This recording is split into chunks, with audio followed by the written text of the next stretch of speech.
जांच में 2 और कफ सिरप्स जहरीले निकल गए हैं।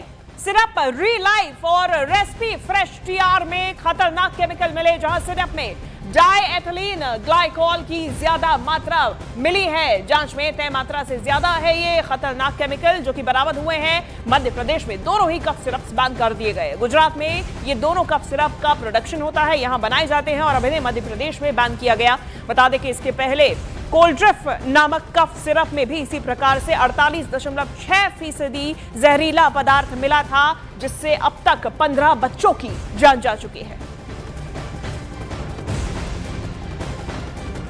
और मध्य प्रदेश के छिंदवाड़ा में कफ सिरप से बच्चों की जो मौत हुई, इस मामले में मुख्यमंत्री मोहन यादव की सख्ती के बाद मध्य प्रदेश ड्रग विभाग में बड़ी कार्रवाई को अंजाम दिया गया।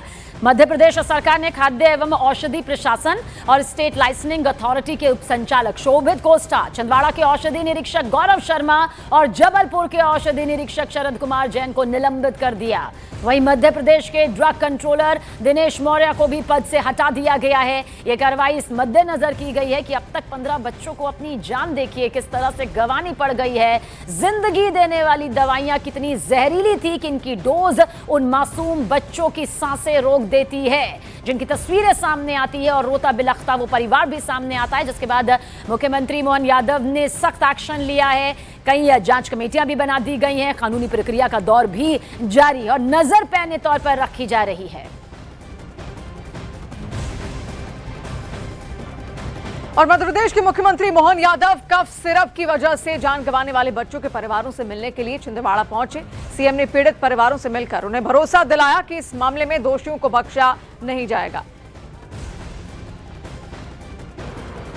मध्य प्रदेश के मुख्यमंत्री डॉक्टर मोहन यादव छिंदवाड़ा के परासिया में जो मृतक बच्चे हैं उन बच्चों के परिवारों से मिलने के लिए संवेदना देते हुए, और जो तमाम लोग आप देख सकते हैं यहाँ पर जो लोग हैं इन्होंने अपने बच्चे को खोया, क्योंकि बीते 1 महीने में एक एक करके यहाँ पर छिंदवाड़ा जिले में जो बच्चों ने कफ सिरप की बात आई कि कफ सिरप पहले उन्होंने पिया, उसकी वजह से उनके किडनी में इन्फेक्शन हुआ और किडनी फेल होने की वजह से उन बच्चों की मौत हुई। तो इन बच्चों के लिए, बच्चों के परिवारजनों से मिलने के लिए मुख्यमंत्री डॉक्टर मोहन यादव यहाँ पर छिंदवाड़ा के परासिया ब्लॉक में आए हैं।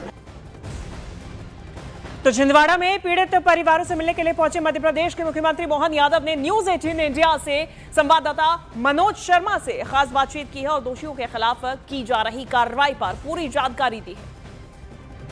इस वक्त हमारे साथ छिंदवाड़ा में मुख्यमंत्री डॉक्टर मोहन यादव जो खुद इन बच्चों को देखने के लिए, उन परिवारों को खासतौर पे संवेदना जताने के लिए आप आए थे। मुझे बड़ा दुख है कि ये घटना में बच्चों का काल के गाल में समा गए। छोटे छोटे हंसते खेलते बच्चे किसी के परिवार से भी जाते हैं, उस कष्ट को हम महसूस करते हैं। दवाई लेकर के डॉक्टर के पास जाने का मतलब बच्चा अच्छा होना। किसको मालूम था कि दवाई के अंदर की बनावट में कंपनियों द्वारा इस प्रकार की लापरवाही रखी गई। ये 1-2 नहीं, लगभग हमारी जानकारी में तो जैसे 19 तारीख को जानकारी आई, हमने तुरंत सैंपल बुलवाए और 19 अलग अलग प्रकार के सैंपल में से 3 दवाइयों के सैंपल फेल हुए हैं। हमने भारत सरकार को भी सूचित किया और तमिलनाडु सरकार जहाँ से ये मूल प्रोडक्ट बनकर आया था कफ सिरप का, वहाँ इस पर कार्रवाई वहाँ भी की गई और कंपनी के सारे प्रोडक्ट बैन किए गए। सर, आप सख्ती के लिए जाने जाते हैं कि आपका यह है कि अगर ये गलती हुई है तो इस गलती में सज़ा मिलेगी। किसको? जो संबंधित पक्ष है, जो सजा करता है, लापरवाही करता, अपने ड्यूटी के प्रति नज़रअंदाजी करता है, तो उसके खिलाफ तो निश्चित रूप से सरकार अगर चलाना है तो सरकार की भावना सहयोगी की जरूर हो सकती है, लेकिन सुशासन की भी होना चाहिए और सुशासन में दक्षता अत्यंत आवश्यक है। हमारी सरकार सजगता के लिए भी जानी जाती है और दक्षता के लिए भी जानी जाती है। अभी क्या कार्रवाई की सर, मतलब ये सख्ती कहाँ दिखे हमको? हमने ड्रग कंट्रोलर को हटाया, डिप्टी ड्रग कंट्रोलर को भी सस्पेंड के लिए बताया है, कुछ इंस्पेक्टर ऑफिस लगाकर कई लोगों पे कार्रवाई की है।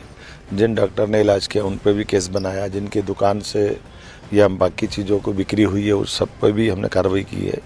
अर्थात कार्रवाई के पक्ष में तेरा मेरा न देखते हुए जो जहाँ जिस प्रकार से लापरवाही बरती गई वहाँ कार्रवाई भी कर रहे हैं, जहाँ समझाइश देना वहाँ समझाइश भी दे रहे हैं और जिन फैक्ट्रियों ने लापरवाही की उनको सीज भी कर रहे हैं। सर मतलब एक महीने करीब 40 दिन से ये सिलसिला चल रहा है, मतलब कभी दोबारा ऐसा हो ही ना, मतलब डॉक्टर मोहन यादव इस बात को इंश्योर कर रहे हैं कि कभी दोबारा ऐसी घटना मध्य प्रदेश में नहीं होगी, इसलिए एक ऐसी कमेटी जो कोई आगे जांच करे और चीज़ों को ऐसा इंश्योर करे कि अब ना हो कभी।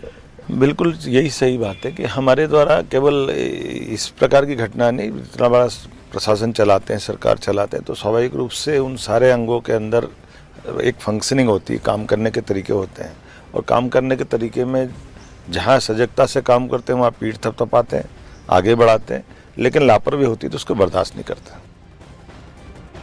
और इस बीच कुछ सवाल जो यहाँ पर खड़े हो रहे हैं, जिनके जवाब सामने आने बेहद जरूरी है। दरअसल सिर्फ कफ सिरप की ही जांच यहाँ पर क्यों की जा रही है? जांच की जा रही है, लेकिन क्यों की जा रही है? सिर्फ इसकी ही, क्योंकि सवाल ये भी है कि क्या सिर्फ कफ सिरप में ही जहर है, यानी कि बाकी दवाइयों पर भी सवाल उठ सकते हैं। क्या दूसरी दवाइयों में भी गड़बड़ी नहीं हो सकती? ये बहुत अहम सवाल है। बाकी दवाइयों पर फोकस आखिर अभी क्यों नहीं किया जा रहा? क्या किसी और एक और हादसे का इंतजार किया जा रहा है? ये कुछ ऐसे सवाल हैं जिनके जवाब सामने आने बेहद जरूरी हैं, ताकि इस तरह के हादसे, इस तरह की जिंदगियां जो बेवजह चली गई बच्चों की, वो दोबारा से सामने ना आ पाए। तो ये सवाल हैं जिनके जवाब यहां पर आने बेहद जरूरी हैं कि अभी तो सिर्फ कफ सिरप का ये मामला सामने आया है, क्या ऐसी लापरवाही कहीं ऐसा तो नहीं कि किसी दूसरी दवाइयों में भी की जा रही हो? और न्यूज 18 इंडिया संवाददाता मनोज शर्मा ने छिंदवाड़ा के कलेक्टर हरेंद्र नारायण से भी खास बातचीत की, सुनिए आप। बच्चों की मौत हुई, हमारे साथ कलेक्टर भी हैं हरेंद्र नारायण जी। सर, मुख्यमंत्री आए हुए हैं और परिवारजनों से मिल रहे हैं, अब तक कितने बच्चे हैं ऐसे जो यहाँ पर आपके यहाँ मौत हो चुकी है और उनका इलाज हो रहा है?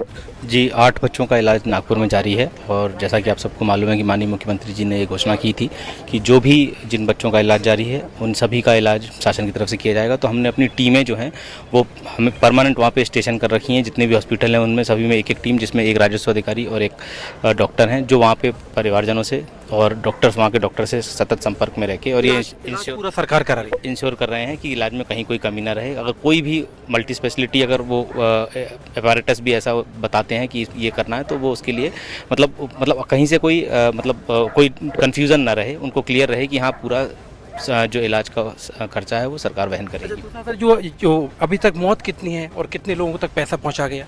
जी, अभी 14 बच्चों का अभी मृत्यु का समाचार है, तो उनमें सभी 14 को के परिजनों के खाते में जो है 4-4 लाख रुपए की राशि दी गई है। अच्छा, और इसके अलावा सर मतलब जो इलाज वाले बच्चों के लिए इलाज का पैसा पहुंच रहा है? वही मैं कह रहा हूँ, 8 बच्चे अभी जो अंडर ट्रीटमेंट हैं, उनका सभी का डॉक्टर से और हॉस्पिटल से रेगुलर कोऑर्डिनेशन करके उनको पूरा मदद किया जा रहा है। तो अब सवाल यह है कि क्या पूरा सिस्टम ही दोषी है? ये सवाल इसलिए उठ रहा है क्योंकि ये जो मौतों का आंकड़ा सामने आया है, इसके बाद कई सारी चीजों पर सवाल उठ रहे हैं। तो क्या क्या सवाल है, चलिए आपको ये बताते हैं। क्या मासूमों की मौत के लिए सिर्फ एक डॉक्टर जिम्मेदार है? ये बड़ा सवाल है, क्योंकि क्या सिर्फ एक डॉक्टर द्वारा ये प्रिस्क्राइब की जाती है दवाइयां? दूसरा सवाल यह है कि इसके पीछे क्या पूरा एक नेक्सस काम कर रहा है? क्या बड़ा गिरोह है?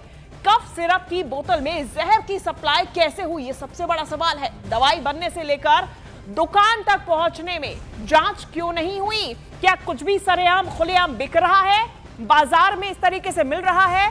ये एक बड़ा सवाल है। इसके पीछे का नेक्सस कभी सामने आएगा या नहीं? कितने नेक्सस है, कितने गिरोह है, ये भी बड़ा सवाल है। 18 मासूमों की मौत हो चुकी है। इनको मौत का असल गुनहगार कौन है, इनकी मौत का जिम्मेदार कौन है? सबसे बड़ा सवाल यहां पर ये खड़ा होता है।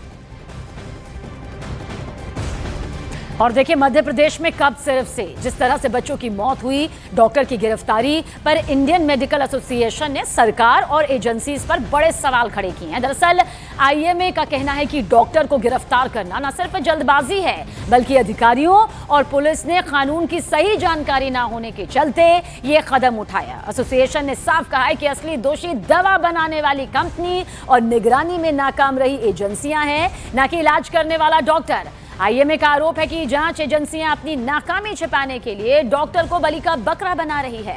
संगठन ने डॉक्टर की रिहाई और मुआवजे की मांग करते हुए चेतावनी दी कि डॉक्टरों को डराने या बदनाम करने की किसी भी कोशिश को बर्दाश्त नहीं किया जाएगा।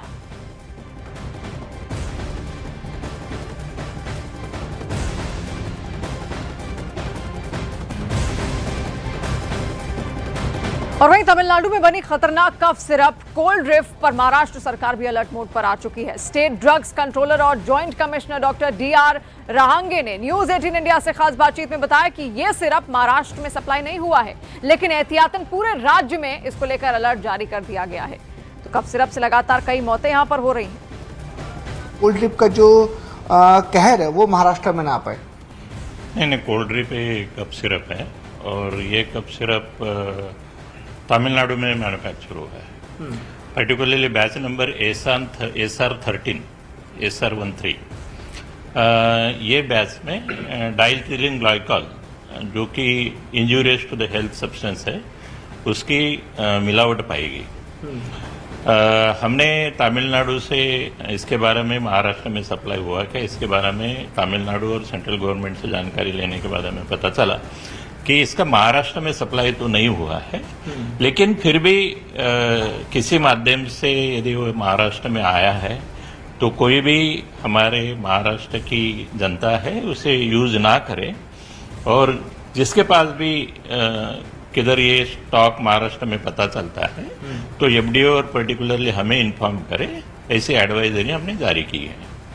सर लेमन की भाषा में समझना चाहेंगे जो ये कोल्ड ड्रिप है उसमें क्या चीज की मात्रा इतनी ज्यादा होगी कि इतनी फैटल होगी सर? ये नहीं, कोल्ड ड्रिप या जिस तरह से उसमें जो इंग्रेडिएंट है ऐसे तो काफी कप सिरप है। इसमें सवाल है कि ये कोई भी कप सिरप है उसमें डाइथिलिन ग्लाइकॉल इसकी इम्प्यूरिटी नहीं होनी चाहिए, वो नहीं होना चाहिए। तो मध्य प्रदेश और राजस्थान में कफ सिरप से बच्चों की मौत के बाद में उत्तर प्रदेश सरकार भी अलर्ट मोड पर है। डिप्टी सीएम और स्वास्थ्य मंत्री ब्रजेश पाठक ने एडवाइजरी जारी कर दी है और इस एडवाइजरी में भी ड्रग इंस्पेक्टर्स अब सख्ते में आ गए हैं। इस वक्त हम मौजूद हैं लखनऊ के एक मेडिकल शॉप पर और यहाँ पर जो ड्रग इंस्पेक्टर हैं वो यहाँ पर मौजूद हैं। दरअसल जिस तरीके से कफ सिरप का सेवन करने पर मध्य प्रदेश और राजस्थान में कुछ बच्चों की मौत हो गई है, उसके बाद यहाँ पर इंस्पेक्शन चल रहा है। ड्रग इंस्पेक्टर जो है वो लगातार यहाँ पर कफ सिरप का इंस्पेक्शन कर रहे हैं। जो प्रतिबंधित कफ सिरप है वो तो यहाँ पर लखनऊ या उत्तर प्रदेश में नहीं बिक रहा है, लेकिन जितने भी दूसरे कफ सिरप्स हैं उन सभी कफ सिरप्स को कई सैंपलिंग के लिए यहाँ पर आप देख पा रहे हैं इकट्ठा किया जा रहा है जितने भी कफ सिरप इस मेडिकल शॉप में है। दरअसल एडवाइजरी जारी कर दी गई है यहाँ पर उत्तर प्रदेश सरकार की तरफ से। खुद डिप्टी सीएम ब्रजेश पाठक ने इस बारे में कहा, आप सैंपलिंग कर रहे हैं इसलिए यहाँ पर पर्ची बना रहे हैं? जी, इनके जांच के लिए प्रयोगशाला भेजा जाएगा लखनऊ, यहाँ से सैंपल ले रहे हैं, उसी की सैंपल स्लिप बनाई जा रही है जी। तो सभी कफ सिरप ही हैं कि और भी दवाइयाँ हैं इसमें? नहीं, इसमें कफ सिरप के ही सैंपलिंग कर रहे हैं हम। ठीक है, जितने भी कफ सिरप हैं उन सभी कफ सिरप का यहाँ पर सैंपलिंग की जा रही है और ये सभी कफ सिरप जो हैं ये सब भेजे जा रहे हैं लैबोरेटरी में जांच करने के लिए। यानी पूरी तरीके से उत्तर प्रदेश सरकार अलर्ट पे है। वीडियो जर्नलिस्ट कमलेश के साथ अमित कुमार सिंह, न्यूज़ 18 इंडिया, लखनऊ।